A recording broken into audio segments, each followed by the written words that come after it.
10th of the principles on 10 times in your business. This one is all about standards. Here we can see behind me, Boat Quay. This is one of my first memories of Singapore. The very first time I ever came here was my dad bringing me here, wow, way back in the 1980s, I think it is. And at that point, I had no idea I was going to come back here after going to university and starting my first business. And I actually shared in a more recent video a story about how I actually got started with my first business here, but what I didn't tell you is how I had to set my standards first in order to do it. So if you're at that point right now in your business or in your startup where you're trying to figure out how to just get the cash flowing, it doesn't start by going out creating new products. It doesn't even start by going out there trying to even start a business, to be honest. It starts by understanding the connection between your passions, which we talked about in the last video, and the passions of those you're going to serve. What you love connected to the love of those who are going to be your customers allows you to create that cash flow. And that's where standards become so important. So I'm going to tell you a story in this video, in fact, a few stories, and they're all going to be linked to this as well. And let me just talk about what I mean by standards before we get into it. A lot of us have goals, and the challenge of having a goal is a goal can be something really super high, which then you can get demotivated by when you don't achieve the goal. When you look at all of these shop houses here, the maximum you can get to is maybe, you know, third, fourth floor.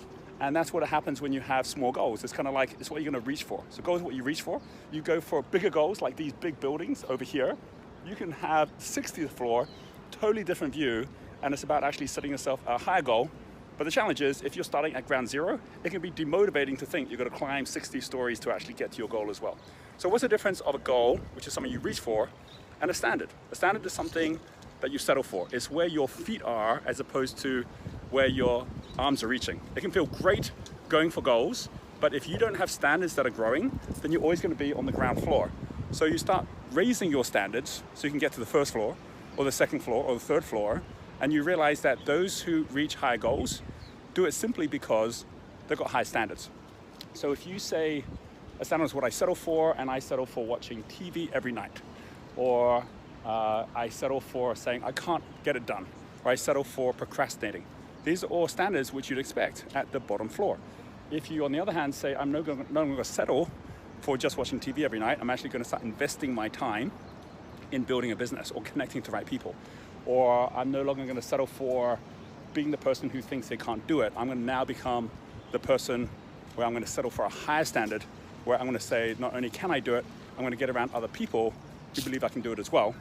As you start lifting up your standards, what that does is it actually starts making you change the way you spend your time, and you start investing it at a much, much higher level as well. So in my experience, those who get to their success don't get there by reaching for higher goals, they get to there by lifting up their standards. And that is a day-by-day practice as well. So your first standard, what should it be? It should be for you not saying, you know, I'm gonna reach for something big, but I'm gonna settle for something low. It's gonna be that I'm gonna actually lift my standard in terms of the people I'm gonna be around. And I'm also going to change my standards in terms of what earnings I'm going to generate for myself, such that I make sure that I am going positive month by month. This is what we mean when we actually talk about the spectrum levels and going from infrared and red level, where you're just earning enough money to have nothing, to going up to orange level, which is now where you have positive cash flow. And once you get positive cash flow, once you earn the right to actually be serving customers, that's when everything starts shifting, because now you build your two levels of trust. Internal trust, which is confidence, your confidence goes up, and your external trust, which is credibility. Your credibility goes up as well, which means, of course, it's easier for people to then trust you that you're actually going to deliver as well.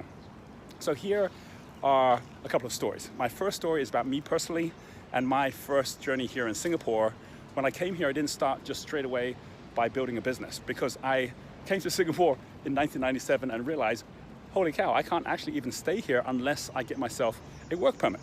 I want to start a business, but what am I going to do if I need a work permit before starting the business? I had to figure out a way that I was going to do that. So first of all, I thought, okay, I need to figure out my passions. My passions were very much about technology in those days, getting involved in something in media. I said, who could be my number one customer? So remember, on the impact meter, we say your first customer gets you to level 1. And this is not someone who you're going to have to pay you money before you figure out how you're going to help them make money. It's someone who you're going to help to make money, and as a result of that, they end up paying you money. So I said, right, I got to go find a company that can actually do with some of my skill sets, where would I find that customer? It must be a technology company. I started looking, I went to a library because didn't have much internet in those days. I started looking for companies that might be interested in hiring me or at least giving me a work permit if I could show them some of my skills in terms of my sales and marketing or the things I learned in the UK in my first business. And so I started knocking on doors, I started phoning people up, got nowhere. I found there was a top 10 list of the top technology companies that were being supported by the government. So I had my hit list, my hot list, but when I went looking for the right contacts, I just couldn't get through them within all the contacts that I was finding. So what I did at the end was thought, well, there must be someone who I can help. Maybe my first customer is somebody that's helping these companies. And it turned out there was something called NCB, which is National Computer Board at the time, that was supporting these 10 companies. In fact, they'd come up the list of the top 10 most promising technology companies. So I called them up and I said, who's in charge of making sure that these companies are successful? I got through to a guy who, that was his job, to actually make sure he was promoting the top companies. And I said, hey, I've come from the UK. I'd love to meet up with these top companies. I think I could be of value to them as well. He asked me a few questions. He said, okay, I'll put you in contact with these guys as well. In fact, I said, could you actually organize for me to have lunch with some of the CEOs? So he went and did that as well. The next week, I had these lunches set up with the CEOs. I didn't know why I was speaking to them other than the fact that the NCB had said, hey, you should meet this guy, Roger Hamilton. So here I was in my kind of like, mid-20s, now meeting with these CEOs. And when I did, I just found out a bit about their business, found out what their real problem and challenge was. And they said, hey, I could actually help you potentially, where I'm not even asking for money. I'm just looking for a spot in your office, a place where I could, because my ambition is to have my own company here in Singapore as well. So I have a spot in the office. I can provide you with training to some of your team. And in return, if you could actually help me get my work permit, I'd be really happy with that. There were two companies in particular who both said yes. One of them, Go Kim Soo, he said not just yes, but would you like a computer with that? And that's pretty much how I started here in Singapore. And that happened within about a month, because I gave myself only a month to figure this out, which is the other thing about standards, actually saying how long will you settle at one level before you're planning for the next level. So before you even know what you're going to do or how you're going to do it, you've got to say, what's the criteria by which you then make that decision to then say that now your reality is different. And I gave myself a month to do that. And so off the back of that, that's how I got started here. And then that story, and I'll leave a link below to the story of how I started my first business, I could do that now because I had bought my time. I'd made sure I had my Clark Kent time, which then allowed me to have my Superman time as well. Within about 2 months of working with Kim Soo, I had provided enough value in training up his sales team, helping up his marketing team, that he was then happy to actually pay me a retainer for some of my time as well. And then that allowed the cash flow to come in while I was actually running my business as well. So this whole idea of actually saying, I'm gonna lift my standards up. So I'm gonna go basically to a point where I'm now earning enough money. I'm gonna go to a point where I'm actually buying my time. Those came before I got to the point which is like, now I've got my own business, right? So you've got to go one step at a time. It's gonna allow you to be able to grow so that you don't end up panicking by trying to start in fourth gear and wondering why your car keeps stalling. Now here's two other examples of this, because we just ran our Genius Entrepreneur Mastermind, which we run every month. And I had two people I interviewed, which was all about how you pinpoint your passion, link it to standards, and then find your first customer, who's someone that you help put money in their pocket. One example was Jane Stevenson. She was on the call and she shared the story of how she went from basically thinking of starting her own business through to connecting up with Glenn, who runs Magnetic Storm, connecting up with Glenn where she could then actually help him to build Magnetic Storm up. And then she linked that to her passion, which was leadership, helping others through training, through building their culture. And now they are launching Magnetic Minds, which the two of them are now working on together, something neither of them knew they would be doing when Jane started working at Magnetic Storm. But she earned the right, she built her credibility, she built her confidence, and at the same time she delivered great value off the back of that, which is what allowed her to then build that confidence with Glenn to now start up an entirely new business off the back of Magnetic Storm. Second example was Jan. Here is Jan Polak, who is based in the Czech Republic.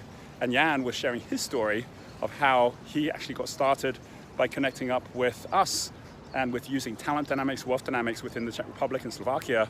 And off the back of that, now in April, he's built such a reputation within Czech Republic as someone who's a problem solver that's supporting and working together with entrepreneurs, that he, on the one hand, is now launching our Entrepreneur Fast Track, which is going to take place in Prague.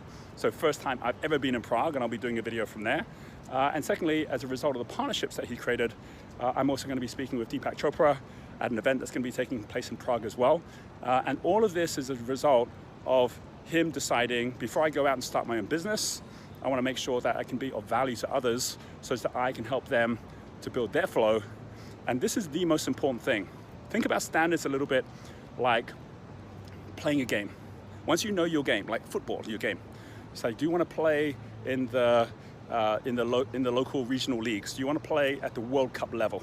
And then decide basically based on the level you're going to go for, who you're going to then work with. Who's going to be your coach, your trainer? Who's going to be the team you're going to be part of? And before you start going out there trying to read books on football or become the captain of a team, just get playing the game. Entrepreneurship is not something which you learn from books. It's something that you learn by doing. And the only way to learn by doing is to get in the game by first of all setting the standard of the level of game you want to play, and then get connected to people already playing that game before you try and figure it all out for yourself. So I hope that has been a good distinction of the difference of raising your standards as opposed to raising your goals. And then as that happens, then you can keep on, as these big buildings here are doing, keep on reaching for the stars, and I will catch up with you on the next video.